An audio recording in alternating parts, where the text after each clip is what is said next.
اللہ یا رحمان یا اللہ یا رحمان. اپنے مذہب کی تعلیم کو لوگوں کے سامنے پیش کرنا ہے تو خود ایک ایسی مثال پیش کرو. لاک ڈاؤن کے اندر ہم نے دیکھا باراتی لوگ 5 لے کر جا رہے تھے. ہندوستان کے سنویدھان سے ہمیں اتنا ڈر ہے مگر مذہب اسلام سے کے قانون سے ہمیں تھوڑا سا بھی درد نہیں ہے. جب کسی سے پوچھا جاتا ہے بھائی 5 لوگوں کی بارات کیوں لے جاتے ہو تو یہی نوجوان یہی مسلمان کہتے تھے اس لیے کہ ہم سنت رسول پر عمل کرتے ہیں. میں آپ سے پوچھنا چاہتا ہوں مسلمانوں سنتیں تمہیں اس وقت نظر آتی ہے جب کہ ہندوستان کا قانون تمہاری گردن پر لٹکا ہوتا ہے. اے مسلمانوں اگر ہندوستان کے سنویدھان کو ڈر کر تم کسی بات پر عمل کر سکتے ہو تو سب سے پہلے تمہیں مذہب اسلام کے قوانین پر عمل کرنا ہوگا, نبی کی شریعت پر عمل کرنا ہوگا, تب تمہاری شادی میں اللہ کی برکتوں کا نزول ہوگا.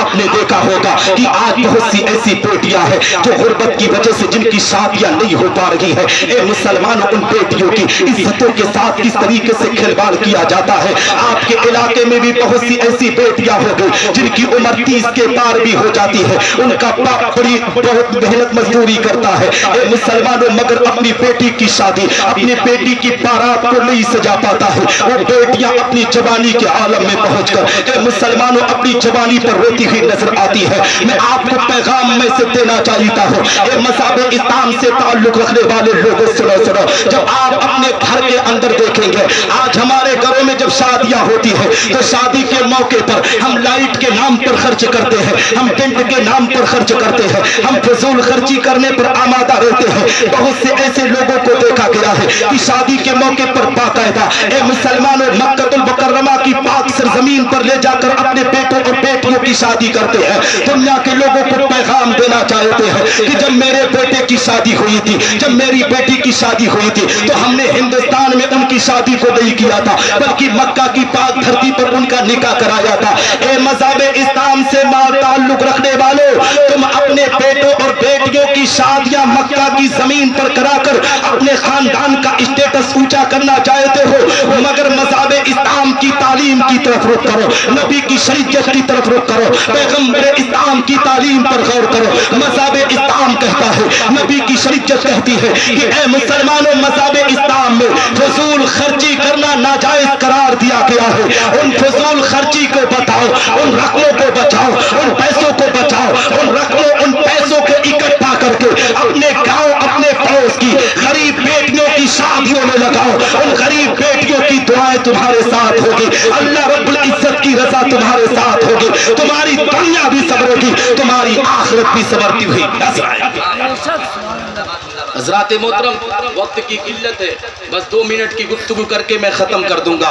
اور میں ایسا خطیب ہوں, میں الحمدللہ اس 26 سال کی عمر میں ہندوستان کے اکثر خطوں میں گیا ہوں. یہ تعریف نہیں ہے, قاری قمر علیمی صاحب ہیں بیٹھے ہیں یہ لوگ, یوسف آرزو بستوی, اور جو نہیں جانتے ان کو میں بتا رہا ہوں.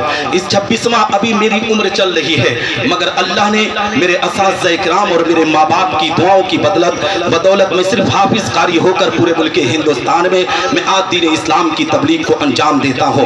میں آپ کو پیغام یہ دینا چاہتا ہوں کہ اے مذہب اسلام سے تعلق رکھنے والوں اپنے بیٹوں اور بیٹیوں کی شادیاں سنت رسول کے مطابق کراؤ. لیکن آؤ ایک آخری پیغام دے کر میں اپنی گفتگو کو ختم کرتا ہوا چلو. آپ نے دیکھا ہوگا کہ آج نبی کی شریعت کا جنازہ کس انداز سے نکالا جاتا ہے. اے مسلمانوں آج شادی کے موقع پر باقاعدہ کس طریقے سے بے پردگی کا اہتمام کیا جاتا ہے. آج بہت سی جگہوں پر یہ بھی دیکھا گیا ہے کہ شادی کے موقع پر ایک اسٹیج لگایا جائے گا, اس پر 2 کرسیاں لگائی جائیں گی, ایک پر دولہے کو بٹھایا جاتا ہے, ایک طرف دلہن کو بٹھایا جاتا ہے. اے مسلمانوں کو دلہن جو اپنی پوری زندگی کے اندر پردے کا اہتمام کرتی ہو, جو اپنی آنگن میں اپنی زندگی کو بسر کرتی ہو, جو اپنے باپ کے ہر فرمان پر عمل کرتی ہو, مگر شادی کے موقع پر ہماری قوم کے بے وفاؤں نے ایسی رسموں کو جنم دیا ہے کہ باقاعدہ اسٹیج سے اس کے چہرے سے نقاب کو ہٹا دیا جاتا ہے, اس کے چہرے کو کس طریقے سے اے مسلمانوں بازار میں نیلام کرنے کے لیے چھوڑ جاتا ہے. کسی کی بھوکی نگاہیں اس پر پڑتی ہے, کسی کی پیاسی نگاہیں اس پر پڑتی ہے. وہ دلہن جو اپنے آپ میں اپنی پوری زندگی پردے کا اہتمام کر رہی تھی آج اس کی عزتوں کو بڑے بازار میں نیلام کیا جاتا ہے. اے مسلمانوں اسی طریقے سے اپنے گھر کی اس لیے کہ خاتون جنت سجدہ صاحبہ طیبہ طاہرہ فاطمہ الزہرا نے اپنی کنیزوں کو یہی پیغام دیا ہے کہ اگر جنت میں جانا چاہتی ہو تو سب سے پہلے پردے کا اہتمام کر لو، اللہ تمہیں جنت الفردوس عطا کر دے گا۔ اے مسلمانوں، اگر تم چاہتے ہو کہ تمہاری بیٹیوں کے صدقے اللہ تمہیں جنت میں اعلیٰ مقام عطا کرے تو اپنی بیٹیوں کو پیغام دو کہ اے میری بیٹی سن، جس طریقے سے سجدہ فاطمہ کو پیغمبر اسلام نے رخصت کیا تھا تو کہا تھا اے بیٹی سن، جب بھی تیرے بابا کا دروازہ کھلا رہے گا، جب تو علی مرتضیٰ کی رضا لے کر آئے گی، اگر علی مرتضیٰ تجھ سے راضی ہوں گے تبھی تیرے بابا کا دروازہ کھلا رہے گا، اگر علی تجھ سے ناراض ہوں گے تو تیرے بابا کا دروازہ بند ہوگا۔ لیکن آج قوم کے لوگ کیا کر رہے ہیں؟